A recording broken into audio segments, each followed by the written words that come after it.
guys, nandito kami sa grabe, nakakamanghang lugar ni Kano na hindi na talaga basta-basta ang Kano ng grupo ng social climbers. Ay, grabe. Isa-isahin natin yung mga pinatayo niya dito sa kanyang bakuran, sa kanyang lot, sa kanilang lote na grabe.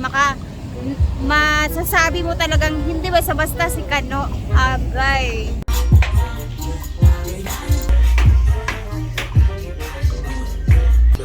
Wow! Ang may bahay! Ikaw na ang may bahay.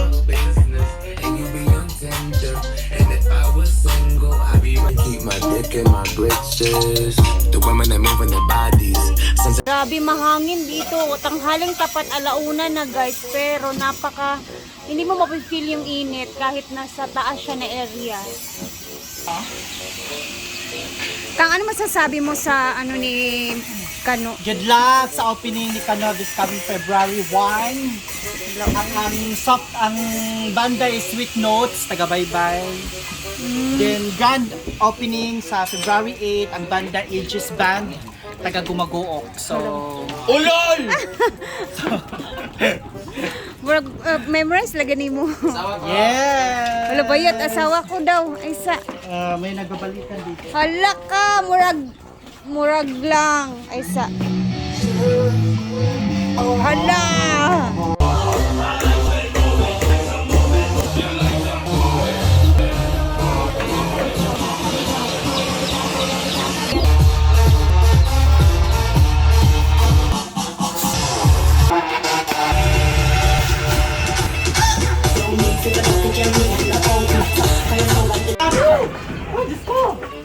Tabang!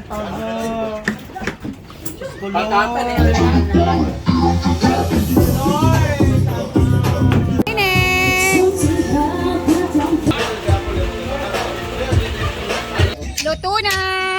Luto na! Our sinuglaw! Delivery! Delivery!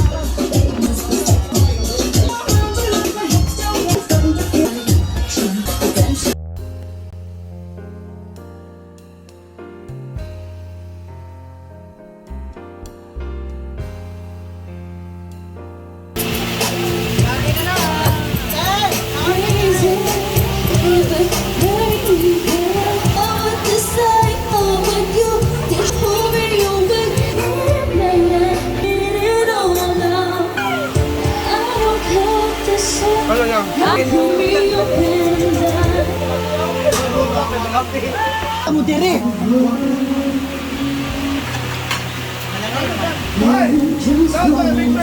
Sa ba? Love.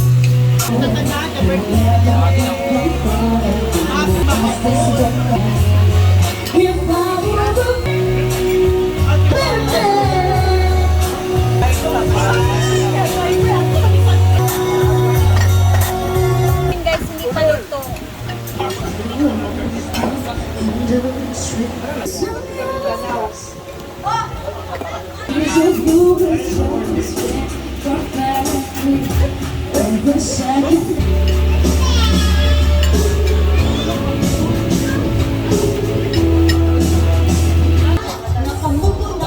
Grabe, ang laki ng saging! Ay!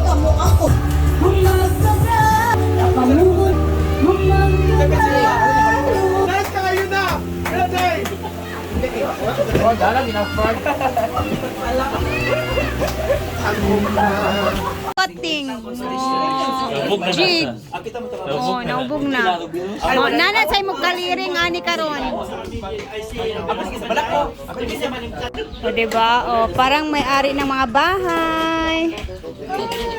Oh, hapon na dito, guys. And chill-chill lang yung mga tao dito.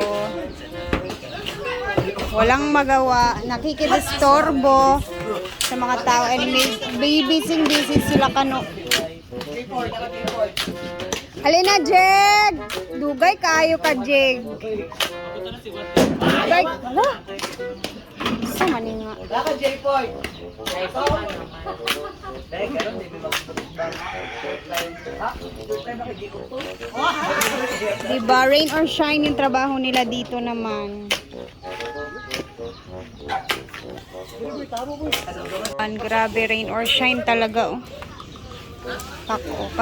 Kakatapos lang nila magsemento. Diba, nice view. Grabe yung construction ever. Nag-ulan pa man day gyapon, no?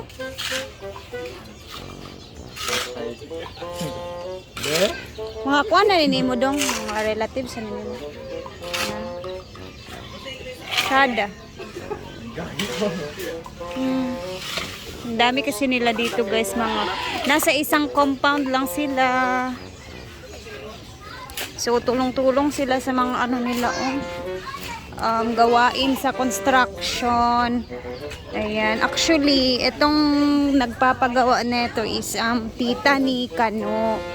So nasa ibang bansa. So ito yung project nila dito, negosyo sa kanilang family. Ayan si auntie, oh, yung mother ni Kano. Then andun sa taas ang ating mga friends, nagchichill. Grabe, no, ang mahal pa naman ng mga kahoy ngayon pag binili. Halos lahat yung ano ni Kano dito kahoy talaga, guys. Isa, dalawa.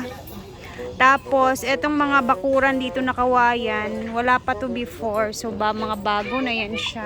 And then ito naman na area dito, yan, pinapagawa pa niya nila. And then dito naman sa baba, excuse me, ito yung little payag ni Dodong Kano. Yan yung kanyang little payag. Diyan yung private area niya. And then yang nakikita ninyo dyan is, ang tawag sa kumpanya na yan ay Kao. Kumbaga Japanese company yan siya. Yan yung pinaka matibay na kumpanya na nandito sa Hasaan, Misamis Oriental. Napakatagal na niyan, guys. Ang dami ng binuhay ng kumpanyang yan, ng mga pamilya. And then halos lahat ng mga taga-Hasaan is dyan nagtatrabaho din. Yung mga ano talaga, napakatagal na. And then paggabi yan, guys, napakaganda yung ilaw niyan. So dito, yan yung magiging highlights sa view ni Kano pag na-open na nila tong business ng kanilang family. Kang, nahubog na ka, Kang? Uli na ka?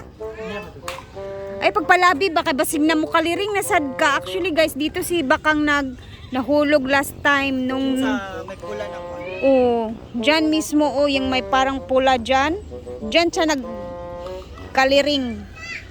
So nga na makadiri dito ka sa taas, Bi, kay basig kalit na lang sad ka karon og tumbling, ha. Pantay ka lang. Ato time mo, kabulod ko alam niya nga. Hubog jud kay ka. Oo na, nadiring ko. Ano ito nga mura may jud tuyok-tuyok jud ka nga mura Gani, ikadwa ko nagtuyok. First tuyok, dira ko tama na ng pula. Second tuyok, dito dito. Pero aware ka nga nahulog ka. Kabulok ko, pero wala ko kabulong. Ano nahulog ko? Oh, nahadan, tingnan niyo, guys, oh. Bakilid siya. Pero God is good. Kasi, ayan, wala nang nangyari. Tsaka meron naman mga kahoy-kahoy pa noon. Pero pag ngayon, nahulog ka talaga dito, naku, day, diretso ka talaga dun. Kaya mag-ingat kayo dito. Tapos dito, guys, paggabi, ayan, mga bar, may mga lights na si Kano dyan. Napakaganda dito. Yay! Hala ka, bongga. Siguro mapapalagi si Brenda dito every night. Chill. Or kami mga SC, pag nagyaya, si Brenda, walang ano, kasi maririnig kasi from dito kay Kano, maririnig talaga siya doon sa farm ni Brenda kung ano man yung mga tugtog na magaganap dito. Kasi napakalapit, nandyan lang, na tatakpan lang siya sa mga kahoy. Diba? So hapon na dito. Eto namang plano. Yung nasa ibang bansa na atin niya, yung kumbaga anak ng mama din niya sa So other... akala ko, siya lang yung mag-manage. Sila lahat dito. Sila lahat Kumbaga dito. magtutulong-tulong sila lahat dito sa isang compound. O, 'di ba? May singer silang kapatid. O, diyan yung parang acoustic nila, guys. May mga kapatid kasi si Kano na mga singer, marunong magkanta sa mga banda-banda. So, ayan, paunti-unti. Unsa man sa lugar to dito nga area ang gipahimo? Mo nilang ordinaran. Di So mag-order. parang cafeteria or Di mag-order mga. mga Akala mo alam nila. parang canteen area. Parang canteen. Tapos dito yung inuman. Wala pa man. Mm. Wala pa man. Kato mga So ito yung murag- parang VIP kato mga area. square, muton muna tables and chairs. Ah. Ilan ang gubaon. Bongga. 'Di ba? Abangan natin tong mga project nila Kano dito sa kanilang pamilya, oh, 'di ba? Bising-busy sila. Hindi pa natatapos sa kaniyang kahoy na pinuputol.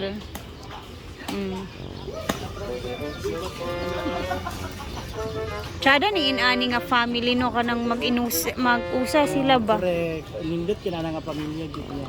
Itong Tabang hopefully tulong-tulong sa forever lahat. gid na no. For di gid siya mag hopefully and wishing na Na di gid sila mag nalasing na po si Bakang. Halika na, baka Yeah, mahulog correct. ka na naman. Kaya nga, so tara na guys, let's go na. And after na to guys, after mga 30 minutes siguro aalis na din kami kasi paggabi na din dito. So, thank you for watching. Wala, ang ganda natin dito ngayon kasi maambon. Thank you po. Bye everyone. Salamat for always watching. God bless. Yan time. Alis na kami. Tapos na sa pagdidisturbo kina Kano. Oy, maglakad na tayo. Oy, malapit lang naman sa farm. Nasa baldi. Kung nakampon yung huluman. Kasi apay, siya yung nanado ya. Nagani, nasa baldi, huluman ako. Sige, ala, sige. It's time to go.